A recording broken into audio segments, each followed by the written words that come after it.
Hey guys, just a note before we start the show here. I am having to record this very, very late at night, so that's why the volume level might not seem too great here. Sorry in advance. Alright, on with the show.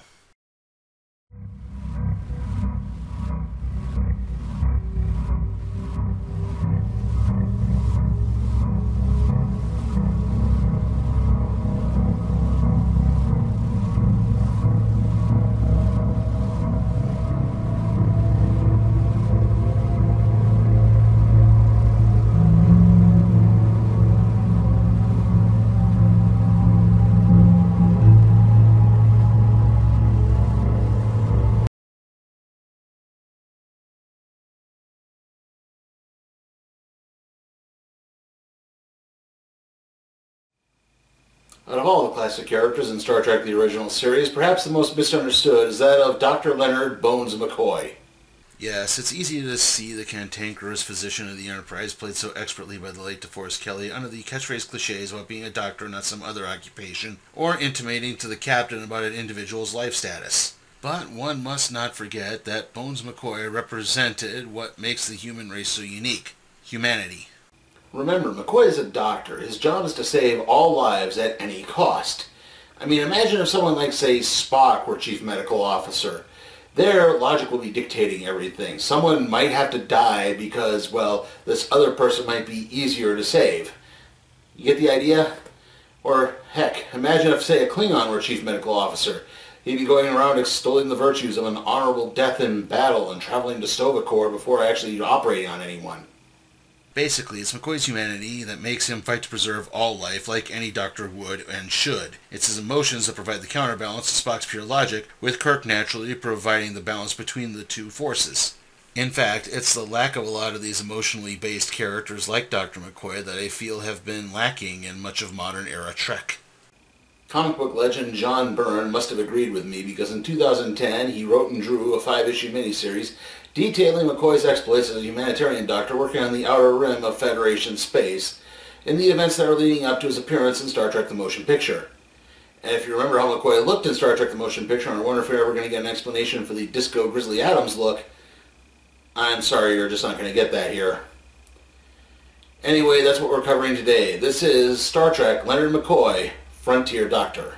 Admiral James T. Kirk receives a message from his good friend Dr. Leonard McCoy. At Jim's suggestion, McCoy signed up for a new Starfleet program to deliver medical aid to remote regions of the quadrant. Naturally, Bones really isn't liking any of this. It all started when McCoy and his partner Dr. John Duncan were called to the Andorian colony of Omicron Testis 5. After helping the pregnant wife of the Andorian Prime Minister through a difficult child delivery, the two took off for their next call. However, when they jumped to warp speed, the ship began to lose control of its gravity. Somehow, they picked up a lot of additional weight, namely an Andorian stowaway named Thela.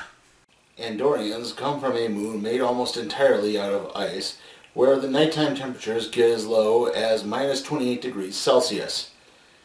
This has given them a somewhat friendly, frosty appearance, however, they are actually quite militant. McCoy talks Thela down long enough for Duncan to take her out with the off-button hypospray, and upon arriving at their next call on Ophusis 3, they turn Thela over to the authorities. From there, Bones and Duncan turned their attention to what exactly called them to the colony to begin with. It was a strange new fungal infection that caused people to be overwhelmed and caused fever, paralysis, and death in that particular order.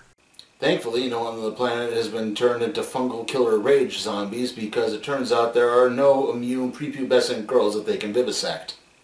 Inspections revealed the fungus popped up shortly after the citizens began expanding the colony via strip farming. It turns out that there is no animal life on Ophusis 3, only sentient plants. However, it seems that this recent incursion has angered the planet, and now the plants are fighting back. In fact, the guard who is looking over Thela winds up getting infected, and soon he's overwhelmed, allowing her to escape. Soon the infection spreads to both McCoy and Duncan. McCoy recalls his ancestors' experience during the Irish potato famine and begins looking for the one plant that's spreading the fungus everywhere. It turns out that all plants on Ophusis 3 derive from one single plant cell. However, by this point the fungus has spread so fast that McCoy has no choice but to call upon the assistance of Thela, who it turns out is immune, to administer a serum to destroy the fungus. The serum is only a temporary reprieve, though, and any further expansion of the colony is halted until the committee can properly look things over. Also, Thela wants to stay with McCoy and Duncan as she's left her family because she felt she really wasn't making an impact on anything, and this appears to be her true calling.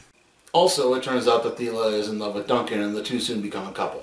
This new motley crew move on to their next call on Gamma-Tarsus 7, an entirely oceanic planet with one floating city upon the water. This is where Chief Engineer Montgomery Scott is working with the Tarsians to apply for Federation membership. Much to McCoy's chagrin, the Tarsians only travel via transporter beam, but they seem to have a much bigger problem on their hands. Though it's not that big a problem that they have to start off by meeting the High Council before they can do anything. Unfortunately, due to all this bureaucracy, McCoy is still unable to exactly learn what the problem is. When he tries to skip the next meeting, the guards just knock him unconscious. Duncan, who actually followed procedure, is allowed to work on the patients and explains things to McCoy as he recovers. The problem is that something is causing the genetics of all Tarsians to break down. They're dying at an alarming rate, but there's no virus, bacterium, or any type of microbial infection behind this. Scans of several off-world visitors, including Scotty, also turn up negative. However, everything then gets interrupted by the start of a Tarsian holy day, leaving McCoy no other choice but to sit back on the ship and think about the problem over a bottle of scotch.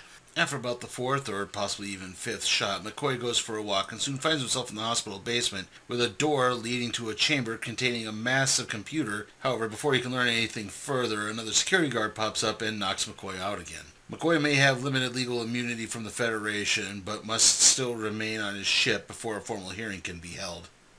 Thankfully, just as the hearing is about to begin, Duncan and Thela show up with evidence that explains exactly what the Tarsians have been doing. Essentially, they were using their transporter technology to try to achieve immortality.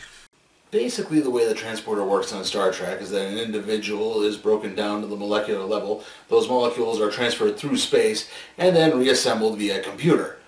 However, what the Tarsians are doing are basically taking the copies of their molecules from that original transport and just transferring their conscience into them as a way to try to stave off aging.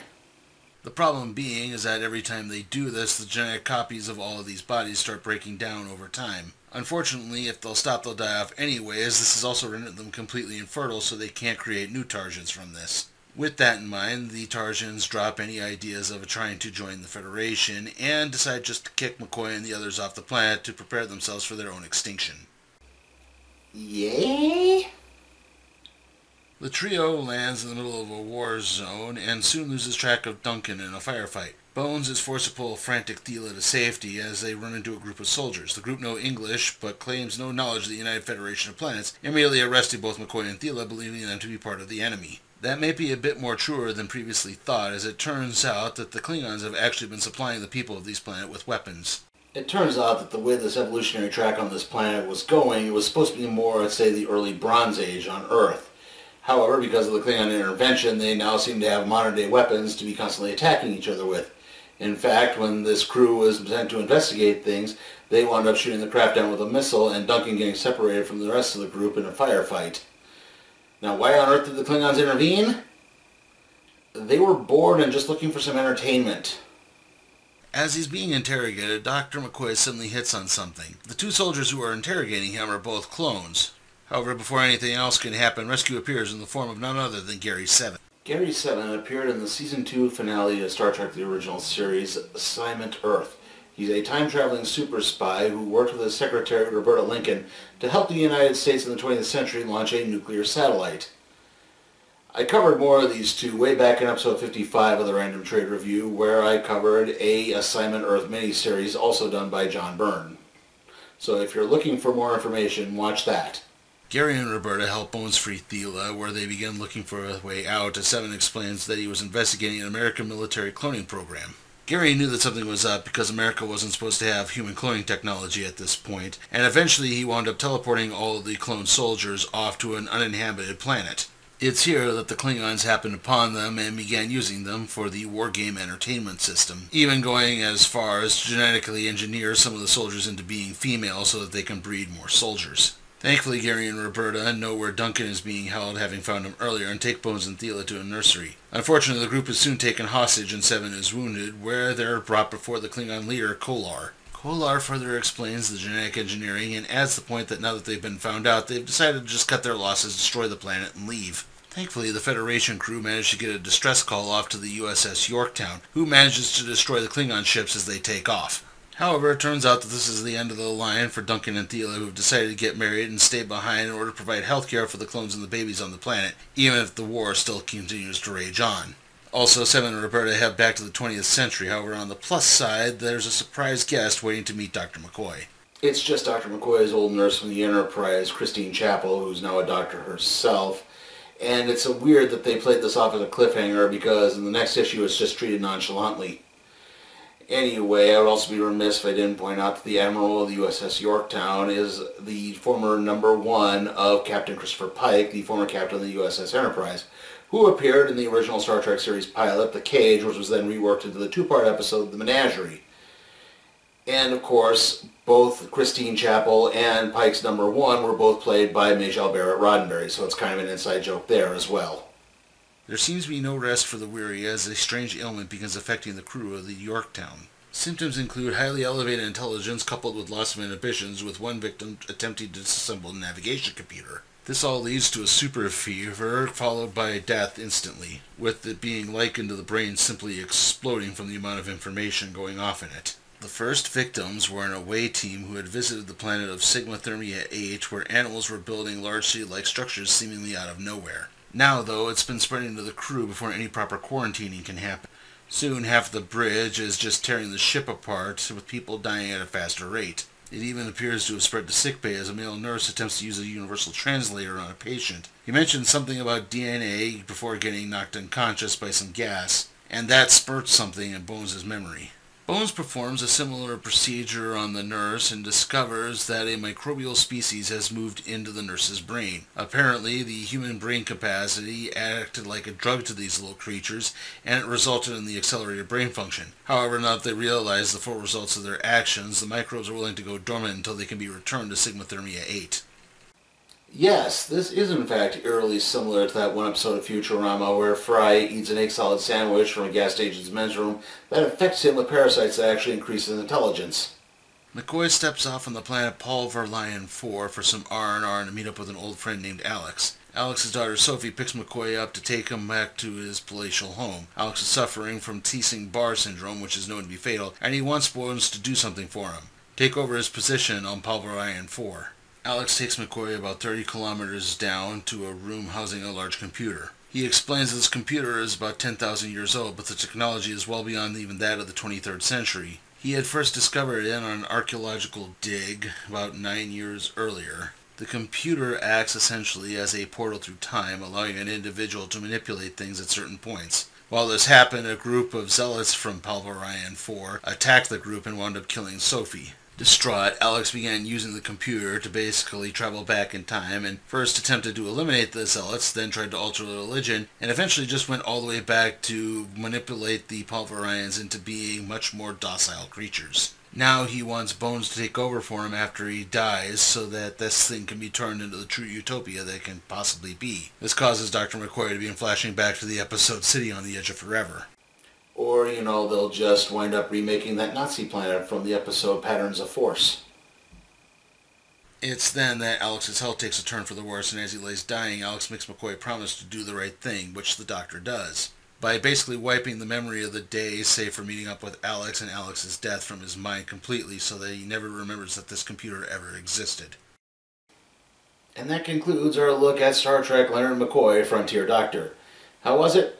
Well, I do think the characterization is spot on. Bones really does feel like Bones throughout this whole story, and it's kind of nice to see him bounce off other people than just Kirk and Spock from the Enterprise all the time.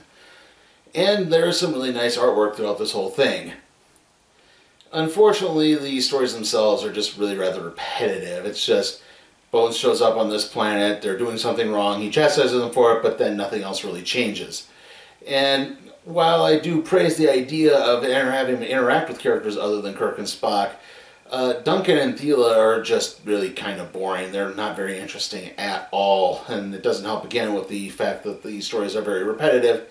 And to be honest, they really don't feel very Star Trek-y to me. They just feel kind of blah, like not fun. There's not really too much in the way of interesting things here. And again, it's just, McCoy complains, realizes something, writes a letter to Jim, and then that happens. And the cameo of Christine Chapel doesn't really add much to it. The story at the end, while again kind of interesting, just kind of peters out after a while. So Overall, I'm going to have to give Star Trek Leonard McCoy Frontier Doctor a C.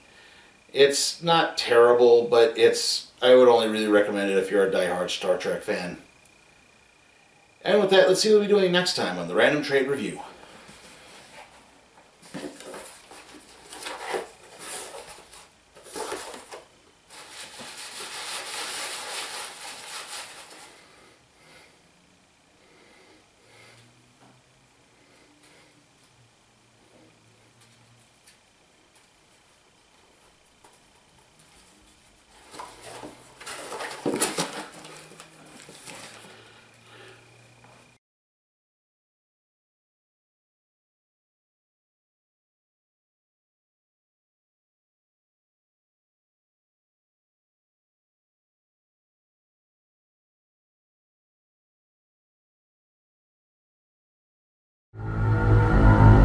Hey guys, remember you can help support the channel at patreon.com/sleepytimeforcat productions. There you can request a trade to be put in the randomizer, aka the cardboard box. And as always, remember to like, comment, share, subscribe, and ring that notification bell.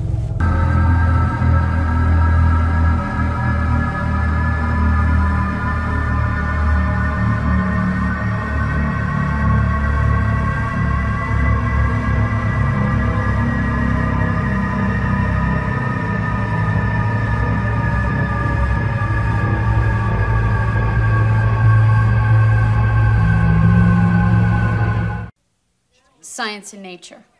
How many chambers are there in a human heart? How should I know? I'm an actor, not a doctor. The Trivial Pursuit 10th Anniversary Edition. Is anyone not playing this game?